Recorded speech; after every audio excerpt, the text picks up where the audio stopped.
Salut à tous, j'espère que vous allez bien, c'est Romain et on se retrouve aujourd'hui pour ce qui est très probablement la dernière vidéo de ce mercato hivernal 2024 pour le PSG. D'ici à 23h59 ce soir, rien ne devrait bouger dans le sens des arrivées, comme dans le sens des départs, qui a été la grande priorité du PSG sur cette fin de marché. On a travaillé d'arrache-pied à faire partir Hugo Ekitike notamment, et c'est fait, c'est officiel, il va à Francfort. C'est quand même regrettable de mettre son énergie au 1er février 2024 dans un transfert qui aurait dû être bouclé au tout début du mercato et pour la partie individuelle du contrat du joueur pendant la première partie de saison qu'il a passé au placard au PSG. Mais c'est fait, ne crachons pas dans la soupe parce qu'on fait une opération blanche, c'est suffisamment rare pour le souligner. Alors, de source française, c'est un prêt avec une option d'achat quasi obligatoire. Fabrice Hawkins s'est engagé, il a dit qu'il ne reviendrait pas au PSG. Loïc Tanzi a dit que les conditions de l'option d'achat sont assez facilement atteignables. De sources allemandes, l'option n'est pas obligatoire. Donc on verra par la suite, on sait très bien qu'avec le PSG,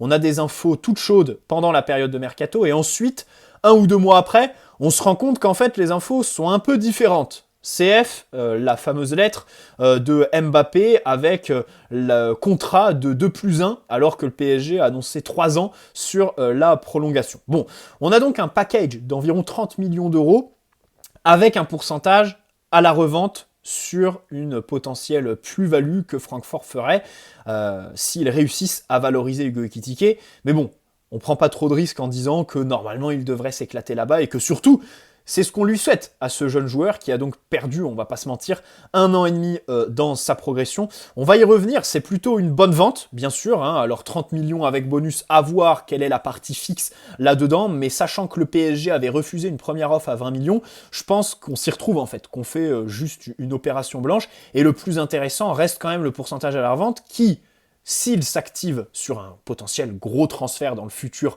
vers la Première Ligue ou quoi, nous ferait faire du bénéfice sur Hugo Ekitike, ce qui quand même n'était pas gagné au début du mercato. Donc, on doit le dire, c'est plutôt une bonne vente. C'est ça aussi d'acheter des joueurs quand ils sont très jeunes, quand ils ont encore de la marge de progression et une valorisation qui reste assez intéressante, même si, comme je l'ai dit, on reste prudent. Peut-être que dans quelques mois, on apprendra que la part fixe, elle est à moins de 20 millions. Mais ça m'étonnerait quand même. Après 6 mois sans jouer, réussir un coup pareil, c'est quand même pas mal. Et au final, nous, certes, on a payé son salaire pendant 1 an et demi, un salaire de barzingue, qui est ce qu'on peut le plus regretter en fait sur ce dossier. 7 millions sur un joueur comme ça, c'était une singerie, une des plus grandes dingueries de l'ère QSI. Mais au final, le plus grand perdant dans ce deal, disons-le, c'est quand même le joueur. Parce que, vous me direz, s'entraîner avec Neymar Messi pour sa première saison, c'est bien pour sa progression. L'épreuve du placard, mentalement, ça l'a forgé et tout ça, mais rien de tel que jouer pour progresser, bien évidemment. Et ça, vous pourrez pas me l'enlever, surtout quand on est un joueur comme Hugo Ekitike, qui, on l'a vu sur le peu de temps de jeu qu'il a eu l'année dernière, ne s'est pas encore trouvé tactiquement. C'est un profil qui se cherche, les zones du terrain qui lui sont préférentielles et tout ça, c'est quand même quelque chose qui est une vraie interrogation avec lui. Donc il n'est pas fini tactiquement dans son profil, et ne pas jouer, bien sûr que ça lui a été préjudiciable. Voilà, ça a été lui le grand perdant. Nous, on réussit à amortir, parce qu'on rappelle que quand on le signe, c'est 28 millions et demi qui montent à 35 avec les bonus. Je pense qu'on s'avance pas beaucoup en disant qu'on n'a pas dû lever beaucoup de bonus, voire aucun. Donc 28 millions et demi, le faire repartir dans un package à 30 avec un pourcentage à la revente, c'est très bien. Moi, je pense que c'est une bonne vente et on va quand même louer le club là-dessus. De l'autre côté, nous, on n'est pas perdants, mais notons aussi que cet été, on a recruté 2 numéros 9 pour 150-170 millions d'euros. Et au final, aujourd'hui, on se demande si Hugo Ekitike ferait pas mieux qu'eux, en fait. Et ça, c'est un aveu, alors d'échec, je sais pas, parce que ça reste aussi eux, Colomoni comme Gonzalo Ramos, de jeunes joueurs qui peuvent encore progresser, mais un aveu quand même d'échec à court terme qui est absolument évident. Voilà, là, aujourd'hui, on est quand même dans une situation qui est assez drôle. Et dans le cadre du remplacement d'Mbappé, en fait, on se pose la question du recrutement d'un numéro 9 plutôt qu'un ailier gauche, en fait. Est-ce qu'un numéro 9 n'apporterait pas plus, donc un 3e joueur à ce poste, dans le système de Luis Enrique. Donc c'est un peu lunaire. Voilà. Dans tous les cas, on souhaite le meilleur à Hugo Ekitike. On espère qu'il va pas s'en mêler les pinceaux avec des ailes de pigeon dont lui seul avait le secret l'année dernière là-bas à Francfort, qu'il va retrouver un petit peu son sens du but et tout ça. Moi, ce qui m'avait le plus choqué avec lui, c'est techniquement, bien évidemment, hein, pour un aussi jeune joueur, c'était quand même très compliqué. Et j'espère qu'en Bundesliga, ça va aller pour lui. J'ai pas trop de doute là-dessus. Alors après, on a eu Layvin Kurzawa aujourd'hui. Hein. On a eu une info comme quoi il y a un club qui a fait une offre, mais au final, le joueur veut rester jusqu'à la fin de son contrat en 2024. Là aussi, hein, grosse erreur de Leonardo de l'avoir prolongé à l'été 2020 ou 2021, je sais plus. 4 ans, mais pas pour rien, comme avait dit Layvin sur les réseaux sociaux à ce moment-là. Ouais, bah pas pour rien, ouais. Il a refusé Galatasaray cet hiver, selon le Parisien. C'est une piste qui était plutôt intéressante pour lui. Enfin, de toute façon, on va pas se mentir, hein. Il n'y a que les pistes exotiques aujourd'hui, hein. La Turquie, le Golfe et les États-Unis, en fait. Hein. C'est tout. Le reste, faut qu'il oublie complètement. Ou alors en deuxième division, en Italie, en Angleterre, mais des clubs de première division, c'est pas possible pour lui. Donc bon, c'est regrettable, mais après voilà, il a perdu son football. Bon, j'ai envie de vous dire, vaut mieux en rire qu'en pleurer. Alors, passons, le bilan pour ce mercato, il est donc de 40 millions de dépensés sur 2 joueurs brésiliens. Moscardo qui est donc blessé. Je comprends pas trop pourquoi on l'a prêté au Corinthians alors qu'on aurait pu gérer sa convalescence et l'intégrer un petit peu au groupe progressivement. Surtout qu'il veut jouer les JO en août prochain et que son intégration dans le 11 va donc encore être décalée si tu l'acceptes. Si tu acceptes qu'il y aille, et Beraldo, qui a fait sa première titularisation ce week-end en Ligue 1 face à Brest. Donc on va voir, on va en attendre un petit peu plus. Dans le sens des départs, transfert quasiment sec de Hugo Ekitike, donc pour 30 millions. Noah Lemina, le prêt avec une option d'achat à 1 million, lui a le dernier mot dessus au Vols en Angleterre. Et Cherendour, le prêt à Braga. Sinon, pas grand-chose d'autre. Keylor Navas reste. Et puis, dans le sens des arrivées, on a travaillé dans un premier temps des pistes très sexy au milieu de terrain. Ensuite, on s'est rabattu sur la défense avec la rechute de Kimpembe et la blessure de Skriniar contre Toulouse.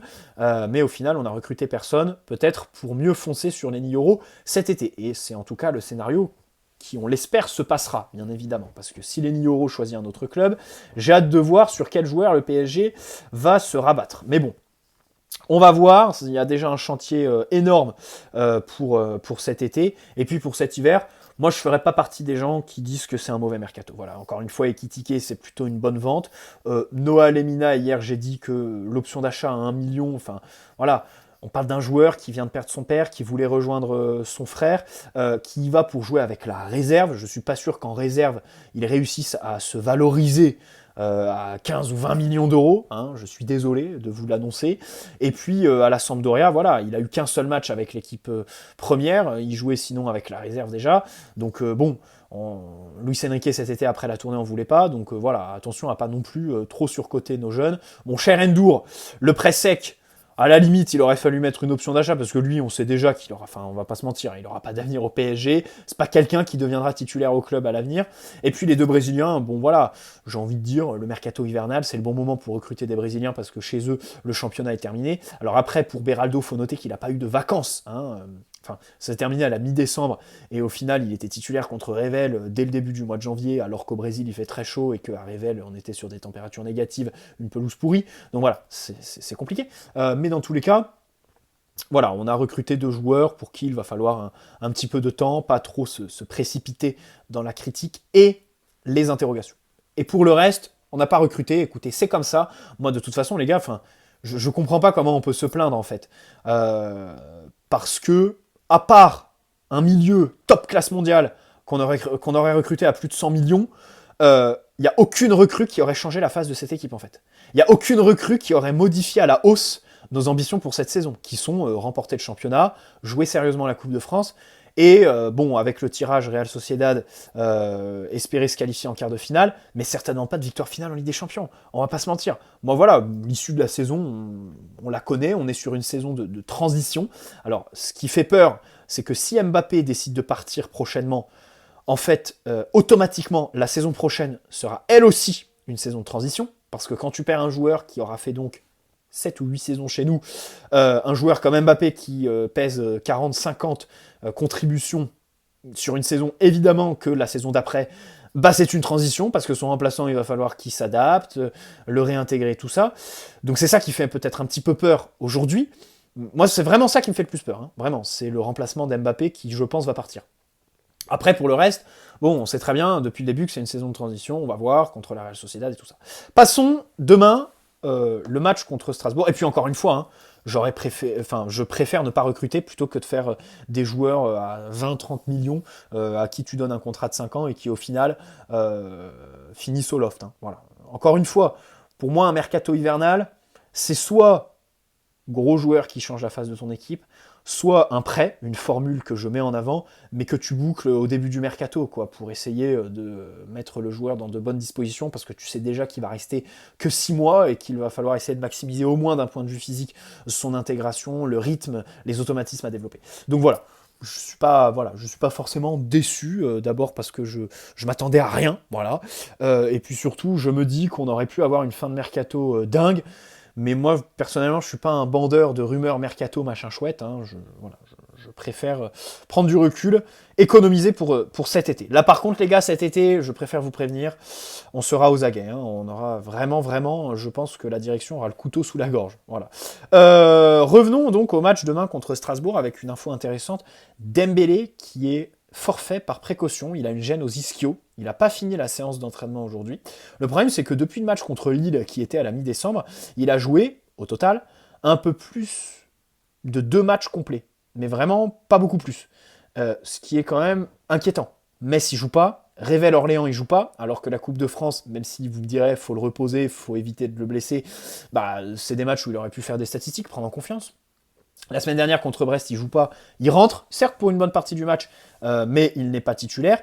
Et on voit surtout sur le match contre Brest, quand il rentre, qu'il a besoin d'un temps d'adaptation, hein, de 10-15 minutes d'adaptation, avant d'être juste dans ses gestes, de trouver ses partenaires un peu plus facilement. Donc, moi, en perspective du match contre la Real Sociedad, je me pose quelques questions sur le rythme de Dembélé aux approches du moment crucial de la saison. Alors on sait très bien qu'au Barça, c'était la période où il se blessait. Est-ce qu'on a le retour de Dembélé blessé? Je sais pas, je veux pas tirer la sonnette d'alarme, mais on a déjà une certitude, c'est que le match aller de Ligue des Champions dans moins de 15 jours, il va pas le terminer. Il jouera 1 heure, 70 minutes tout au plus. Et donc, Randal Kolo Muani, demain, doit enchaîner au poste d'ailier droit, puisque ce sera lui qui rentrera à ce moment-là à la place de ce bon vieux Ousmane. Donc pour la composition de demain, Donnarumma dans les buts bien évidemment, Solaire arrière droit, je titularise à ce poste-là. Ça y est, on va libérer Warren de ce supplice, hein, puisque Hakimi a été éliminé de la CAN plus tôt dans la semaine, et on sait qu'il sera là contre la Real Sociedad normalement, puisque dans les médias, on a eu le programme du club avec son Marocain qui a fuité. Donc, revenons quand même sur l'élimination Hakimi, c'est assez intéressant. Malheureusement, il a loupé un penalty en toute fin de match, alors que l'Afrique du Sud menait 1-0. Ça a été un match, bon, le Maroc s'est confronté, disons, à la dure réalité du continent. Quand ils jouent la Coupe du Monde, avec ce statut d'outsider, où ils peuvent bétonner, faire des plans de jeu défensifs en jouant les contre-attaques, c'est sûr que Walid Regragui est beaucoup plus à l'aise. Mais là, quand tu arrives avec un statut de demi-finaliste de Coupe du Monde, de favori, à cette Coupe d'Afrique des Nations, et donc les équipes en face qui vont, elles, faire ce que tu fais toi en Coupe du Monde, à savoir bétonner et jouer défensivement, bah tu vas te retrouver avec le ballon, tu vas pas savoir quoi en faire. Je pense que sur l'élimination, Sofiane Bouffal a fait beaucoup de mal, hein, parce que sur les côtés, on n'arrivait pas à créer des situations de supériorité numérique, il n'y avait pas de joueurs qui faisaient de différence dans les 1 contre 1. Bon, dans la surface, je ne remue pas le couteau dans la plaie pour nos amis marocains qui ont manqué cruellement de réalisme, finalement quelque chose d'assez proche du PSG.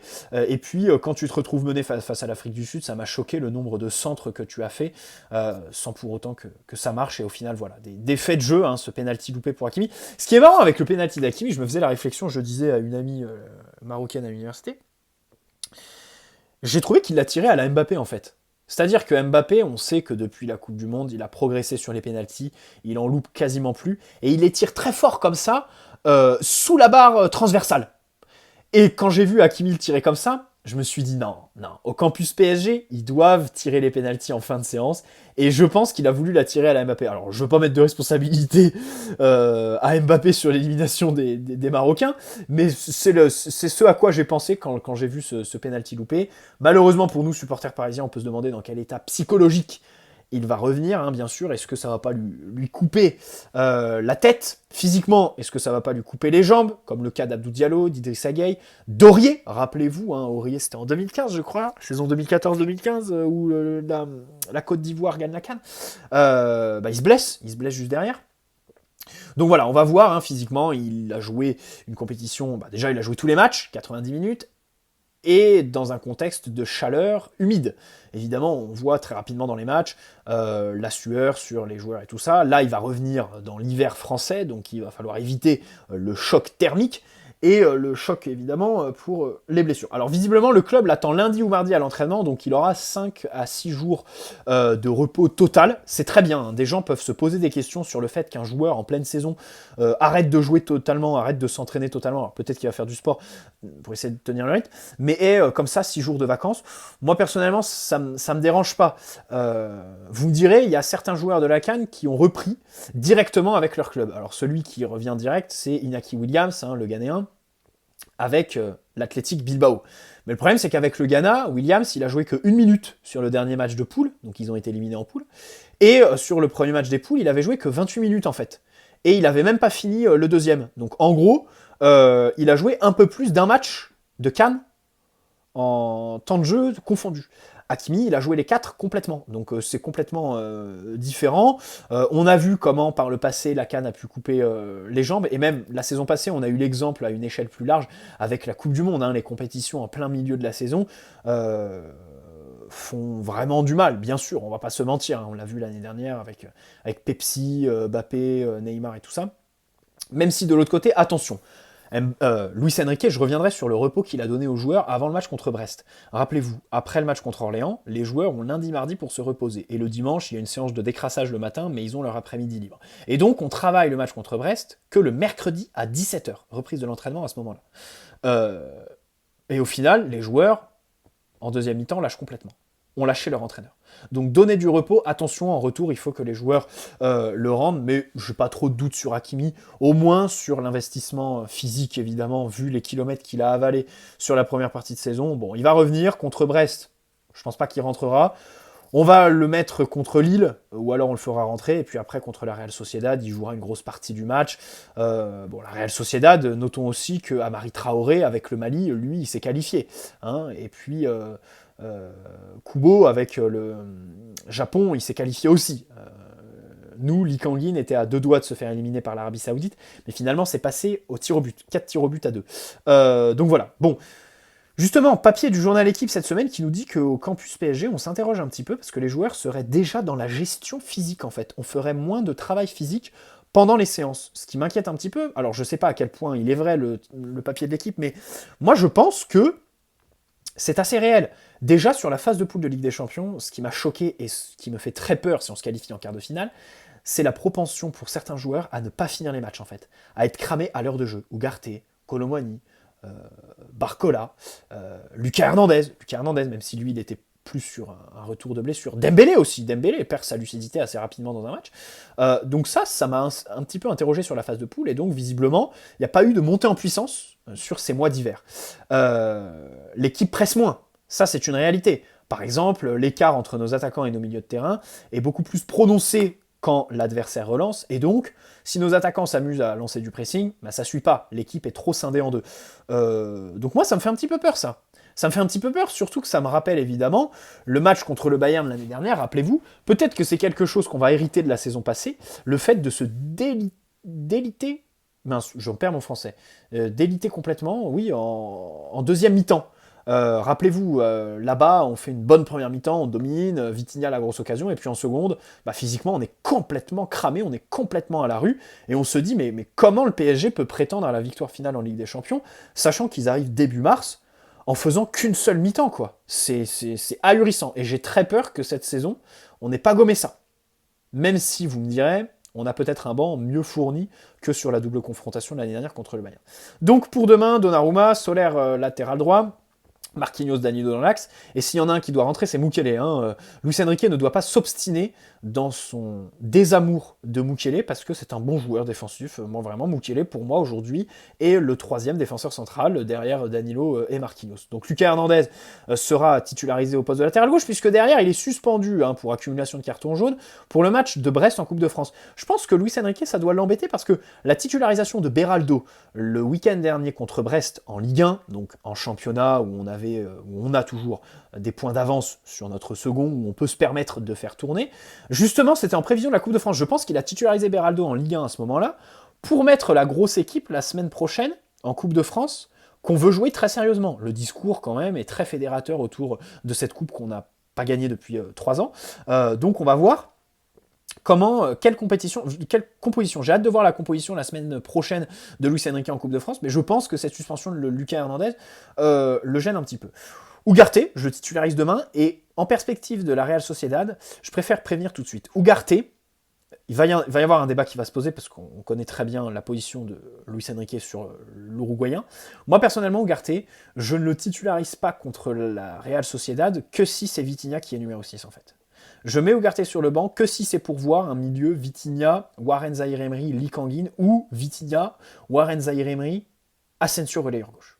C'est peut-être un risque, je développerai cette dimension-là, mais Asensio a remporté la plupart de ses duels dimanche dernier contre Brest, il a récupéré, je crois, 7 ballons, ce qui est plutôt intéressant pour un joueur, enfin, je lui soupçonnais pas ça, les statistiques.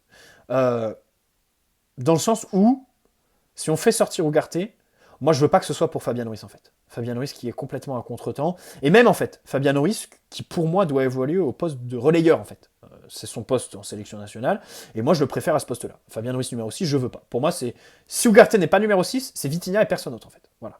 Ou alors Marquinhos. Mais ça, bon, c'est un faux débat qui n'a pas lieu d'être. Donc voilà.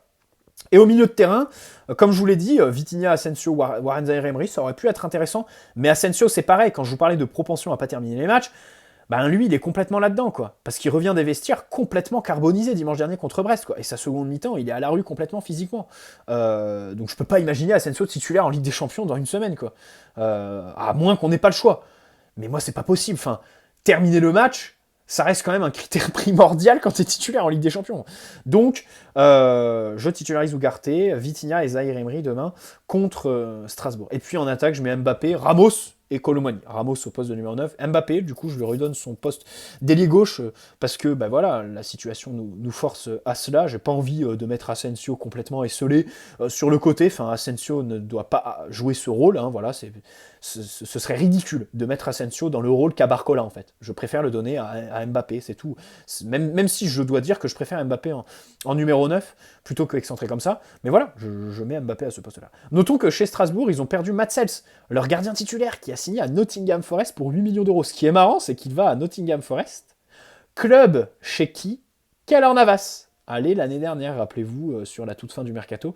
On l'avait prêté et il n'avait pas donné satisfaction. Là, visiblement, c'est un transfert sec de 8 millions d'euros.